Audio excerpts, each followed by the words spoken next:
Hello everyone, welcome to all in one learning. Discuss करेंगे state exam की date जो है एस्टेट 2022, जिसकी डेट डिसाइड हो चुकी है 12-13 नवंबर। लेकिन अभी एक न्यूज़ आ रही है कि हो सकता है एग्ज़ाम मुश्किल हो, नहीं हो या पोस्टपोन हो गया हो।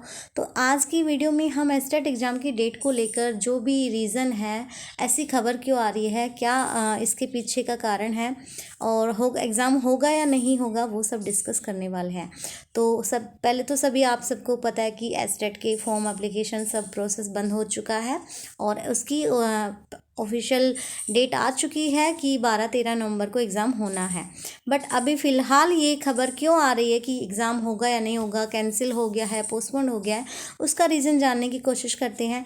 मेनली इसका रीज़न ये है कि एस्टेट जो 12-13 नवंबर को होने वाला था, अभी क्या है 12 नवंबर को इलेक्शन आ गए हैं। यानी कि इलेक्शन तो स्टार्ट पहले से हो गए हैं, लेकिन 12 नवंबर को भी एक इलेक्शन डेट है।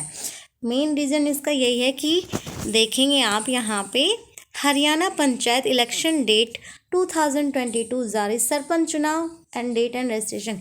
यानी सरपंच के, जिला पार्षद, ग्राम पंचायत, ये जो भी इलेक्शन होने वाले हैं उनकी डेट आ चुकी है और उस पर आचार संहिता भी लागू हो चुकी है। इट मीन्स अब उनकी डेट में कोई बदलाव नहीं किया जाएगा। और मेन बात ये है कि इलेक्शन ये हरियाणा के हैं और एस्टेट भी हरियाणा में ही होना है। इलेक्शन स्कूल्स में होते हैं और एग्ज़ाम भी स्कूल में होना है, स्कूल कॉलेज में। तो फिर वहाँ पे ये मतलब वो जगह बुक हो जाएगी, उस दिन के लिए बिज़ी होंगे, स्कूल्स भी बुक होंगे और हमारा जो पुलिस स्टाफ है यहाँ पे, जो भी स्टाफ होता है चेकिंग वगैरह का, एग्ज़ाम के लिए भी जिनकी ज़रूरत होती है, वो सभी इलेक्शन में बिज़ी होंगे। इस वजह से ये खबर आने को सुनी जा रही है।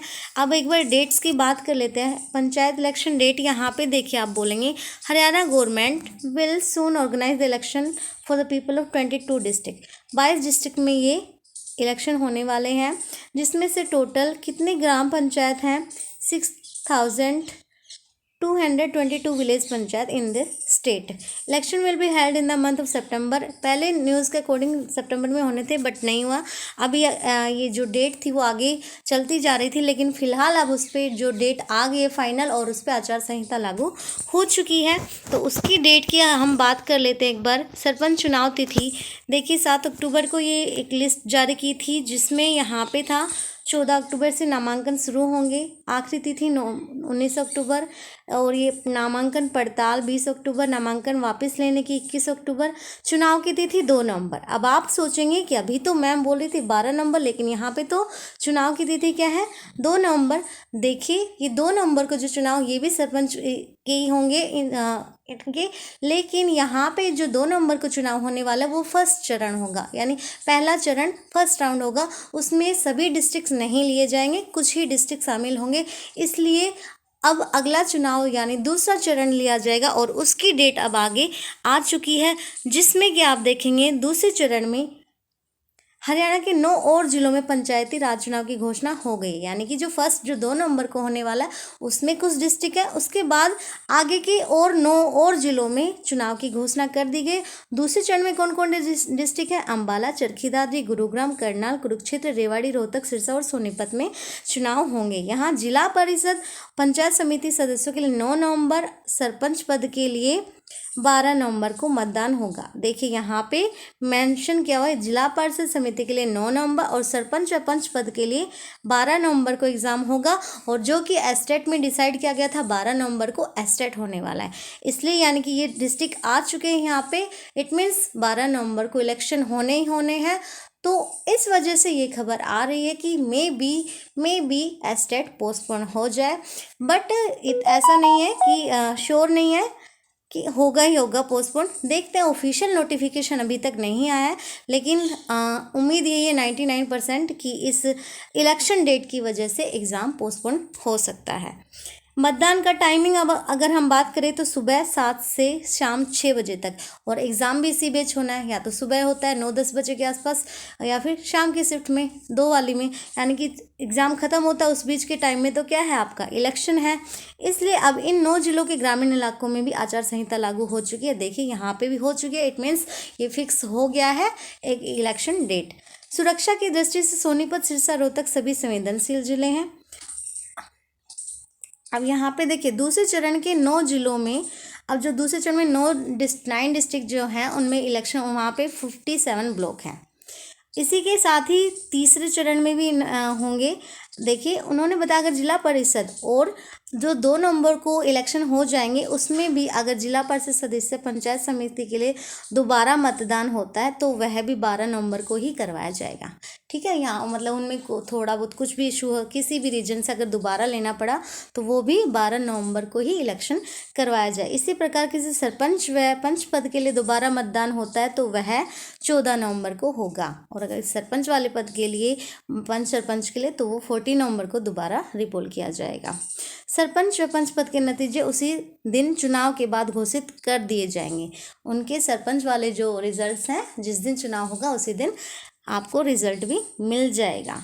इसी तरह से इस प्रक्रिया को पूरा करने के लिए लगभग 36,000 कर्मचारियों व अधिकारियों, आप देखिए यहाँ पे बोला है चुनाव प्रक्रिया पूरा करने 36,000 लगभग कर्मचारी अधिकारियों की ड्यूटी लगाई जाएगी, और एग्ज़ाम में भी ड्यूटी लगानी होती है। ठीक है, तो गवर्नमेंट के एम्प्लॉय होंगे, और अब वो एक ही कोई भी एक इंसान क्या 2 जगह पे हो सकता है, उन्हीं की ड्यूटियाँ इस तरह के एग्ज़ाम्स में लगते हैं और उन्हीं गवर्नमेंट एम्प्लॉयज़ की ड्यूटियाँ इलेक्शन में लगाई जाएगी। इस वजह से भी पॉसिबिलिटी है कि ये एग्ज़ाम पोस्टपोन हो जाए। इससे पहले 7 अक्टूबर को जो प्रथम चरण में 9 जिलों की घोषणा हो चुकी, यानी जो मैंने बोला कि 2 नवंबर को फर्स्ट चरण, पहले चरण वाले होंगे कुछ 9 डिस्ट्रिक्ट, फिर दूसरे चरण में दूसरे राउंड में फिर से 9 डिस्ट्रिक्ट और हैं, उनकी डेट 12 नवंबर और 14 नवंबर डिसाइड हुई है।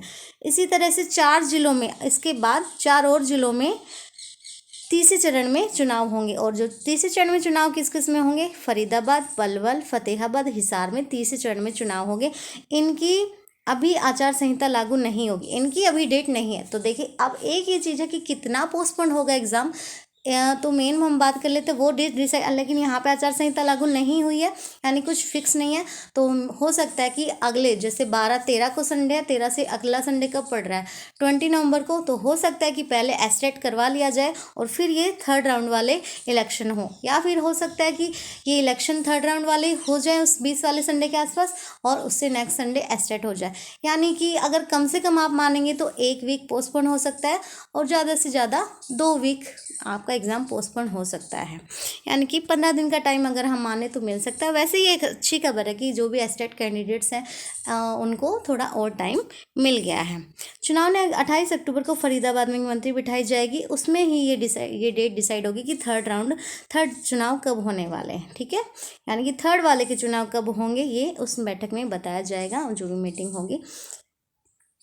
अभी बात कर ले तो कितने मतदाता हैं ये सब आप देख सकते हैं, और बूथ कितने हैं सोनीपत, सिरसा, हिताक, रोहतक आदि। 9 नवंबर को जिला पार्षद इलेक्शन क्या है, 9 नवंबर को जिला पार्षद व ब्लॉक समिति, और 12 नवंबर को सरपंच पंच के लिए होगा मतदान। इस इलेक्शन की वजह से ही एस्टेट में भी पोस्टपोन्डेड। तो अपनी तैयारी जारी रखिए और wish you all the very best. अगर ये न्यूज़ आपको हेल्पफुल रही हो तो प्लीज़ इसको ज़्यादा से ज़्यादा शेयर कीजिए, और आने वाली सभी अपडेट्स के लिए, कॉम्पिटिटिव एग्ज़ाम, कोई भी स्कूल गोइंग स्टूडेंट्स के लिए, कॉलेज स्टूडेंट्स के लिए, या फिर गवर्नमेंट जॉब के लिए कोई भी एग्ज़ाम से रिलेटेड अपडेट होती है तो यहाँ हम आपको अपडेट करते रहेंगे। इसलिए सभी अपडेट्स के लिए चैनल को सब्सक्राइब करना ना भूलें। Thank you.